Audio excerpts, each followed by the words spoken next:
तो गाइस, अगर आपने अपने घर में लौकी लगाई हुई है और वो लौकी अपने आप ही सूख रही है, मतलब कि उसकी जो बेला है वो कुछ टाइम बाद अपने आप सूख जा रही है और उसमें से जो फ्लावर्स आ रहे हैं, उन फ्लावर्स से जो भी हमारी लौकी बन रही है, मतलब छोटी सी लौकी जो बन रही है, वो लौकी अपने आप सूख रही है। तो ऐसी कंडीशन हमारी लौकी में क्यों आती है?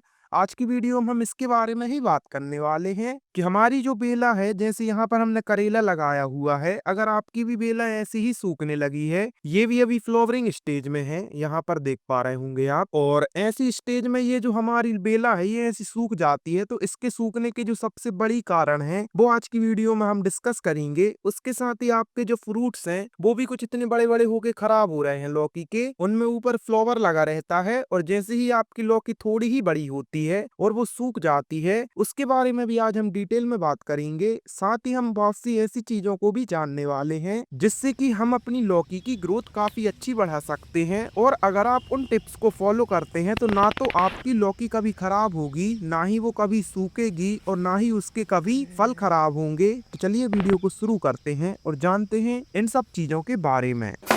तो गाइस, यहाँ पर जो हमारी लौकी लगी हुई है ये अभी फ्लावरिंग स्टेज में है और कुछ तो अभी फ्रूटिंग स्टेज में है। और अगर आप इनकी कंडीशन देख पा रहे होंगे तो ये काफी ज्यादा हेल्दी पौधे हैं, मतलब कि इनमें ना तो कोई अभी रोग लगा हुआ है और ना ही हमें ऐसी कोई प्रॉब्लम देखने के लिए मिल रही है और ना ही हमारे फ्लावर्स सूख रहे हैं। अगर आप देखेंगे तो इनमें कितने हेल्दी हेल्दी फ्रूट्स आ रहे हैं, हमारे कितनी बड़ी बड़ी लौकी लगी हुई हैं और इनसे हम काफी सारी अभी कंटिन्यू हार्वेस्टिंग कर रहे हैं। और हम इनको मैनेज करने के लिए कौन सी चीजों का ध्यान रखते हैं और आप कौन सी चीजों का गलती कर रहे हैं वो आपको इस वीडियो में आगे चल के पता चलने वाला है, तो आप वीडियो को पूरा देखिएगा। तो सबसे पहले अगर हम बात करें कि हमारे पौधे की जो बेला है ये बेला क्यों सूखने लगती है, जैसे कि हमारी ये वाली पीली पड़ने लगी हरी भरी बेला, तो इसमें हमने क्या गलती की और लौकी में हमें ऐसी कौन सी गलती नहीं करनी है। तो सबसे पहले तो हमें क्या करना है कि हमारे पौधे में वाटर मैनेजमेंट अच्छे से करना है। अभी आ रही है गर्मियाँ, गर्मियों में पानी देने का तरीका अलग होता है और ठंड में अलग होता है और बरसात में अलग अलग होता है। हमें पानी देते टाइम सबसे पहली चीज और सबसे मेन चीज क्या ध्यान रखनी है कि हमारी जैसे ये मिट्टी है, तो इस मिट्टी को आपको ऐसे खुदाना है हाथ से उसके आसपास की, और आपको चेक करना है कि आपके जो 1 से 1.5 इंच तक की मिट्टी है वो अच्छी से प्रॉपर तरीके से सूखी होनी चाहिए।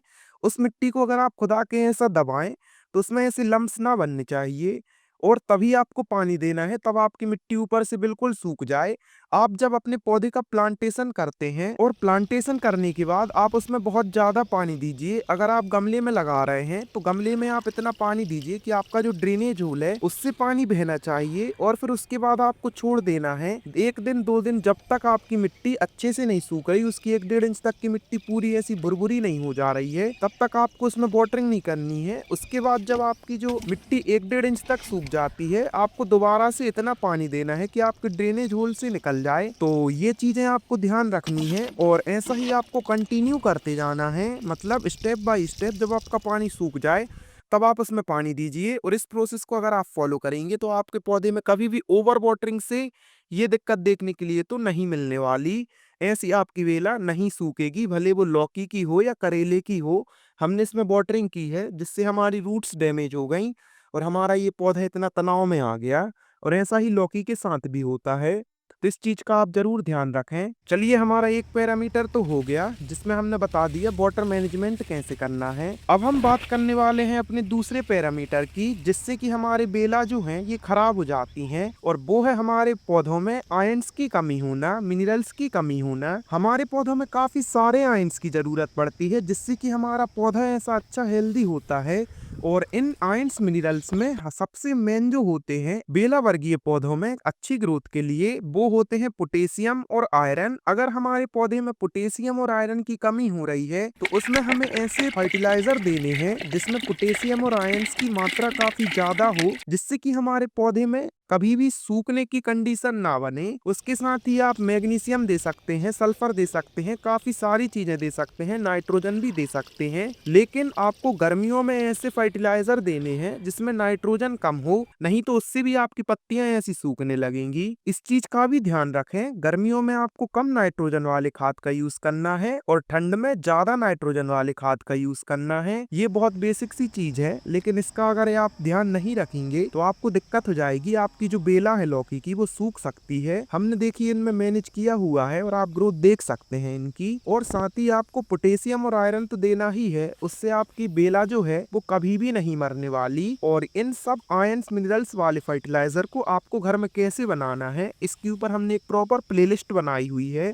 जो कि बिल्कुल फ्री है। तो आप हमारा चैनल विजिट करके डायरेक्ट प्लेलिस्ट देख सकते हैं। उसमें आपको हर फर्टिलाइजर काफी डिटेल में मिलेगा कि उनको बनाना कैसे है घर में, उनके क्या फायदे हैं, क्या नुकसान है, कैसे यूज करना है। ये सारा कुछ आपको उस वीडियो में हमारी मिल जाएगा और उसके ऊपर हमने एक प्रॉपर प्लेलिस्ट बनाई हुई है जिससे आप मोर देन 20 से भी ज्यादा प्रकार के ऑर्गेनिक फर्टिलाइजर अपने घर में बना सकते हैं उस प्लेलिस्ट की मदद से। तो ऐसे कुछ करके आप ऑर्गेनिक खेती भी कर सकते हैं। उसके साथ ही अगर हम अब बात करें कि हमारा तीसरा पैरामीटर क्या है जिससे कि हमारी जो बेला है ये सूखती है, तो वो होती है गर्मियों में ज्यादा धूप पड़ना। जब हम अपने पौधों में सारा कुछ अच्छे से मेंटेन कर रहे हैं लेकिन फिर भी हमारी बेला सूख रही है, तो उसके पीछे की जो सबसे बड़ी वजह होती है वो होती है ज्यादा धूप पड़ना। दोपहर में आपकी बेला जो है वो काफी ज्यादा तनाव में आ जाती है, उसके पत्ते कुछ इस तरीके से मुड़ जाते हैं जैसे हमारे यहाँ पर करेले के मुड़ गए हैं। अगर ऐसी कंडीशन बनती है तो वो धूप के कारण बनती है और जैसे ही हमारा मौसम ठंडा होता है तो वो दोबारा से सही हो जाती है, उससे हमें दिक्कत नहीं होती। और अब अगर हम बात करें सबसे मेन पैरामीटर की कि हमारे जो लौकी के फल बनते हैं, मतलब कि जो बेबी लौकीस आती हैं वो खराब क्यों होने लगती हैं, तो उनके पीछे की जो सबसे बड़ी वजह है उसके बारे में आज हम बात करेंगे। और अगर आप उस चीज को फॉलो करते हैं तो ये हमारी गारंटी है आपकी कभी भी लौकी खराब नहीं होगी, आपकी लौकी कभी भी ऐसे करके काली नहीं पड़ेगी। आपकी लौकी आपको लौकी ही बन के मिलेगी और इतनी बड़ी मिलेगी कि आप खुश हो जाएंगे। तो चलिए उसके बारे में भी जान लेते हैं। तो हमारे जो अभी इधर पर आपको फ्लावर्स दिख रहे हैं, इनमें काफी सारे प्रकार के फ्लावर्स हैं। अगर आप देख पा रहे होंगे तो यहाँ पर जो ये वाला है ये मेल फ्लावर है और ये वाला जो है ये फीमेल फ्लावर है। और इन दोनों को पॉलिनेट करना होता है जो कि हमारी मधुमक्खियां करती हैं। लेकिन अगर आप इनको अपने गमले में लगाते हैं किचन गार्डन के लिए टेरेस पर, तो वहां पर तो आपको ऐसे नॉर्मली मधुमक्खियां नहीं मिलने वाली। तो इसको आपको हैंड पॉलिनेट करना है।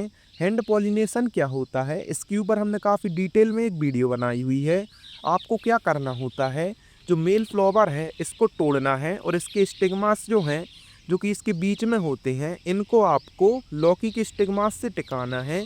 उसके लिए आप इसकी सारी पंखुड़ियां हटा दीजिए मेल फ्लावर की और उसके स्टिग्मा को आप ले जाइए और फीमेल फ्लावर के स्टिग्मास के साथ अच्छे से टच करा दीजिए। तो इनके स्टिग्मा एक्सचेंज हो जाते हैं और इनमें पॉलिनेशन की प्रोसेस हो जाती है।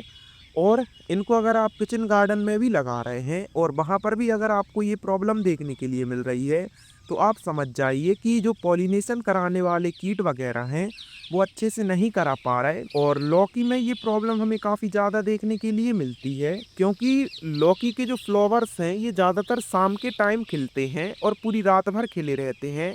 लेकिन जैसे ही सुबह होती है, धूप निकलती है हल्की हल्की, हमारे फ्लावर्स दोबारा से मुरझा जाते हैं कुछ इस तरीके से। तो ऐसी कंडीशन में क्या होता है कि मधुमक्खियां जो हैं, अब आप तो बोलेंगे कि हमारे इधर तो काफी सारी मधुमक्खियां हैं फिर भी ये पॉलिनेट क्यों नहीं हो पा रहे। तो मधुमक्खियां जो हैं वो शाम के टाइम और रात के टाइम कम सक्रिय रहती हैं, लेकिन वो दिन में काफी ज्यादा सक्रिय होती हैं। और दिन में हमारे फ्लावर्स ही नहीं फूलते, वो शाम को फूलते हैं और रात भर फूले रहते हैं। लेकिन जो हमारे पॉलिनेट कराने वाली मधुमक्खियां हैं वो तो रात में नहीं करती ना, इसलिए ही हमारे जो फ्रूट्स बन रहे होते हैं इनसे जो लौकी बन रही होती है वो खराब होती है। और ऐसी कंडीशन में आपको हैंड पॉलिनेशन ही कराना है, इनको हैंड पॉलिनेट करना है।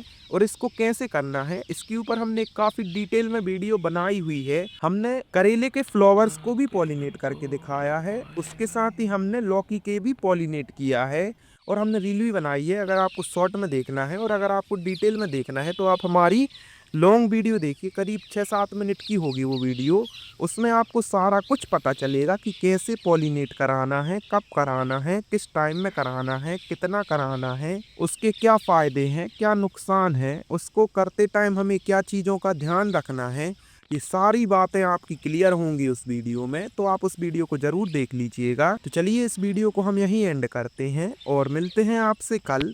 और हाँ, आपको बता दें कि ये जो आज का हमारा वीडियो बनाने का मोटिव था, ये था हमारा एक सब्सक्राइबर भाई, उन्होंने हमें कमेंट किया कि आप एक ऐसी वीडियो बनाइए जिसमें कि लौकी की जो बेला है वो हमारी अचानक से सूख जा रही है, तो इसको हम कैसे प्रिवेंट कर सकते हैं। और ये उन्हीं की डिमांड में हमने वीडियो बनाई हुई है। तो अगर हमारे उन सब्सक्राइबर ने इस वीडियो को देखा है तो वो हमें कमेंट करके जरूर बताइएगा। और आप सभी लोगों को हमारी ये वीडियो कैसी लगी हमें कमेंट करके बताइए। अगर आपको हमारी इन्फॉर्मेशन अच्छी लगी तो आप चैनल को सब्सक्राइब कर लीजिए, क्योंकि ऐसे ही वीडियोस हम बनाते रहते हैं। चलिए इस वीडियो को हम यहीं एंड करते हैं।